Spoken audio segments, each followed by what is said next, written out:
আপনার দু চাটা এরকম স্পেশাল কি করে হয় সব সময়? আপনি তো পুরো কনসিস্টেন্ট পারফর্মার। গত 15 বছর ধরে তোমার নিঃশ্বাসের শব্দ শুনেই আমি বুঝে যাই তোমার মুড কেমন। এখন যেমন আমার সামনে বসে আছো, কিন্তু তোমার মনটা এখানে নেই। জানো না আমার জবের অবস্থা, নিজেই তো ফ্রাস্ট্রেটেড। বিয়ের কথা তুললেই তুমি টপিক চেঞ্জ করো। আমি তো অন্ধ হয়ে তোমার বোঝা হয়ে গেছি। আমি নিজেই তো ডুবে যাচ্ছি, তোমাকে নিয়ে ভাসবো কোথায়? আমি শুধু তোমার হাতটা ধরতে চেয়েছিলাম, আর তুমি হাতটা ছাড়ার অজুহাত খুঁজছো। সারপ্রাইজ! তুমি? প্রেমিকের বাসায় আসতে অ্যাপয়েন্টমেন্ট নিতে হয় নাকি?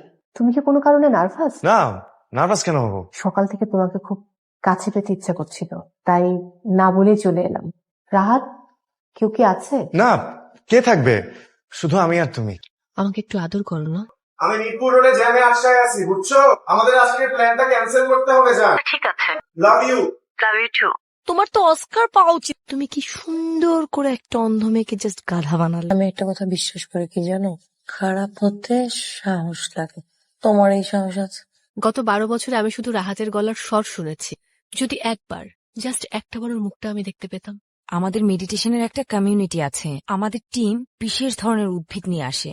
এই উদ্ভিদ মরা নার্ভেও প্রাণ ফিরিয়ে দেয়। এটা পিওর আয়ুর্বেদ। তবে সাকসেস রেট মাত্র 1%। আপনার কাছে আমি খুব রিকোয়েস্ট করছি, আমি এই পৃথিবী দেখতে চাই না। আমি না শুধু রাহাতের মুখটা একটু দেখতে চাই। আপনার ওষুধ কাজ করেছে, আমি সব দেখতে পাচ্ছি।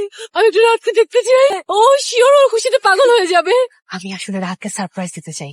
ওকে বোঝাবো আমি এখনো অন্ধ। বেস্ট অফ লাক আপু, আপনাদের এই স্পেশাল মোমেন্টটা আপনাদেরই থাক। তুমি এখানে কি করতেছো? তোমার শরীর খারাপ, ভাবলাম যে তোমাকে একটু দেখে যাই। তুমি এরকম হুটহাট করে কেন বাসায় চলে আসো? তুমি জানো না আমি বিজি। তুমি সোফায় একটু বসো, আমি কাজটা শেষ করে আসছি। এত রাগ করছো কেন? আমি শুধু তোমাকে একটু দেখতে এসেছিলাম। আমি আসতেছি, বাট বেশিক্ষণ সময় দিতে পারবো না।